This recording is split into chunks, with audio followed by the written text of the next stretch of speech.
Ecco il primo DJI Mini 2 caduto dal cielo come una pera senza apparente motivo in Italia.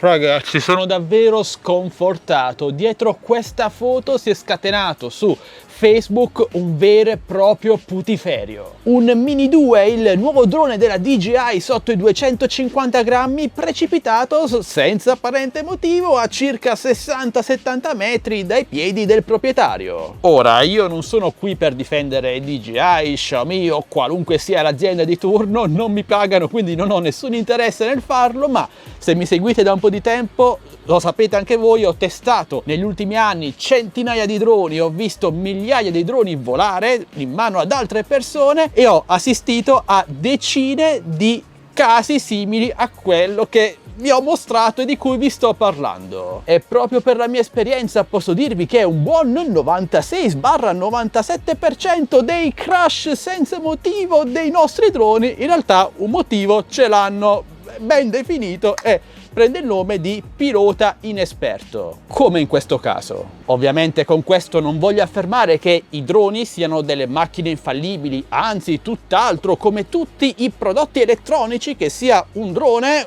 uno smartphone, una videocamera, un'auto che oramai sono tutte elettriche, un televisore o qualsiasi altra cosa, sono tutti prodotti che possono andare incontro a difetti di fabbrica, ma in tanti casi come questo la mano del pilota inesperto che non sapendo che pesci pigliare dalla colpa al drone, beh, è evidente. Ma veniamo ora al crash, all'incidente in questione, in quanto il proprietario di questo povero DJI Mini 2 precipitato è un membro del mio gruppo Facebook Droni e Tecnologia Italia. Lui afferma che il volo è stato eseguito in contesto urbano e decollato dal terrazzo della propria abitazione e una volta soddisfatto dal volo su asili, strade e altre zone abitate anche densamente popolate, come si può notare dal suo log di volo, beh, ha deciso di attivare il ritorno a casa automatico quando il drone si trovava già a quasi 2 km di distanza dal punto di decollo, 1700 metri per la precisione, con il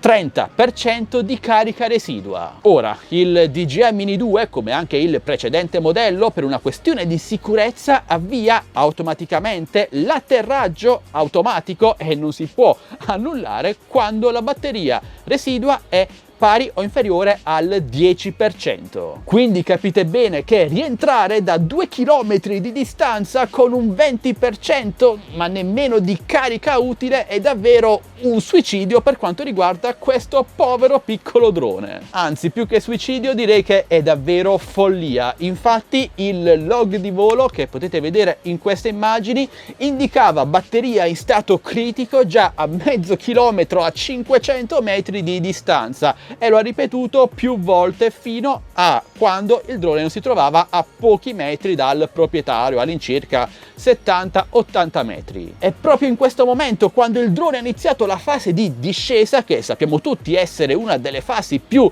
complesse da gestire per quanto riguarda la stabilizzazione, la batteria deve erogare più potenza, più energia sia in salita sia in discesa per permettere al drone di stabilizzarsi e non ribaltarsi letteralmente nelle sue stesse turbolenze. E se come in questo caso la batteria era già a terra a causa del volo sconsiderato, un piccolo calo di tensione, qualche componente ha smesso di funzionare, magari un motore, e crack! Oltretutto il proprietario afferma di aver attivato anche la Sport Mode per il ritorno a casa in modo da velocizzare le cose, e in questo modo è andato a stressare ulteriormente la batteria nuova, praticamente con pochissimi cicli di carica, e sappiamo tutti che le batterie dei nostri droni richiedono un certo numero di cicli per assestarsi e diventare affidabili. Quindi ragazzi, cosa dire? Se a questo aggiungiamo anche che la lettura della carica residua dei droni DJI, non c'è la batteria, l'ho persa, dei droni DJI Mini, Mavic Mini e DJI Mini 2 non è mai precisissima, mi è successo tante volte che la carica scendesse del 5-6% da un secondo all'altro, beh,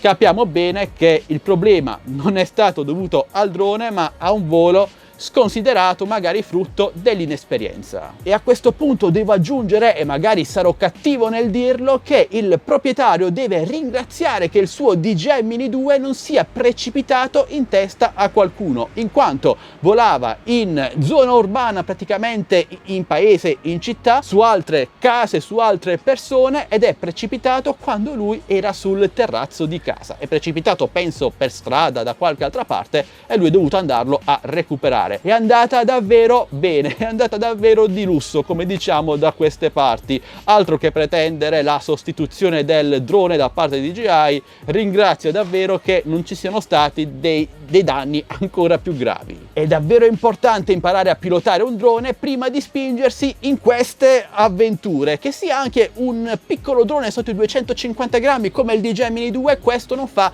nessuna differenza, anzi a maggior ragione in quanto lui può volare anche in città, magari non nelle condizioni in cui ha volato questa persona, ma può volare quindi anche in zone abbastanza pericolose. Ed è importante imparare a volare. Come si impara a volare? Non prendendo il patentino online, dai, diciamocelo chiaramente, tante persone lo prendono magari copiandosi le risposte da qualche altro sito, ma si impara a volare sul campo, in qualche bella zona libera da ostacoli, lontano dalla città, nel solito campo di patate. Qualche ora di volo, una trentina, una cinquantina di cicli di scarica di batterie, e dopo questo possiamo dire di conoscere almeno le basi del volo di un drone, che per quanto facili da utilizzare grazie al GPS e tutti i sensori, stabilizzatori di cui sono dotati, restano degli strumenti pericolosi se dati nelle mani sbagliate e inesperte. Non sono dei giocattoli. Quindi è importante volare sempre con la testa prima che con il radiocomando. Anche perché, ragazzi, diciamocelo, per colpa di questi voli sconsiderati a rimetterci non è il proprietario di un drone rotto, ma bensì tutta la categoria, tutti noi hobbisti a cui piace volare in sicurezza. Ma la parte più bella deve ancora arrivare, ragazzi, in quanto al proprietario di questo drone abbiamo cercato di spiegargli che un drone non deve essere stressato in questa maniera, che la batteria non deve essere portata a cariche così basse, ma deve essere sempre preservata il più possibile. E come risposta dal proprietario di questo drone abbiamo ricevuto: ma voi non capite assolutamente nulla, cioè è assurdo. Ok ragazzi, perdonatemi se magari sono stato un po' cattivo, ma spero di essere riuscito a farvi aprire un attimo gli occhi e la testa per quanto riguarda questo bellissimo hobby che a mio parere bisogna cercare di preservare. Evolution sì, però speriamo che sia nel verso giusto e non nel verso sbagliato. Bene ragazzi, penso di avervi detto praticamente tutto. Ora però mi piacerebbe sapere la vostra opinione su questa vicenda, cosa ne pensate? Fatemelo sapere lasciando un bel commento qui sotto, cioè qui sotto al video, e parliamone insieme. Se invece volete acquistare il DJI Mini 2 o altri droni che io vi consiglio, vi lascio tutti i link d'acquisto qui sotto in descrizione video, insieme ai link per entrare nel mio canale Telegram ufficiale delle offerte TechBest Deals, dove pubblico offerte su questo drone e tantissimi altri prodotti, oltre ai link per il mio gruppo Facebook Droni e Tecnologia Italia e il mio canale Instagram ufficiale. Entrate numerosi, supportatemi lasciandomi un bel like, un commento, una condivisione, iscrivendovi al canale e attivando la campanellina per non perdervi le notifiche dei nostri nuovi prossimi video. Detto questo, io vi saluto, buon volo a tutti con la testa e noi ci vediamo al prossimo video sempre qui su Addicted to Tech. Alla prossima, ciao ragazzi!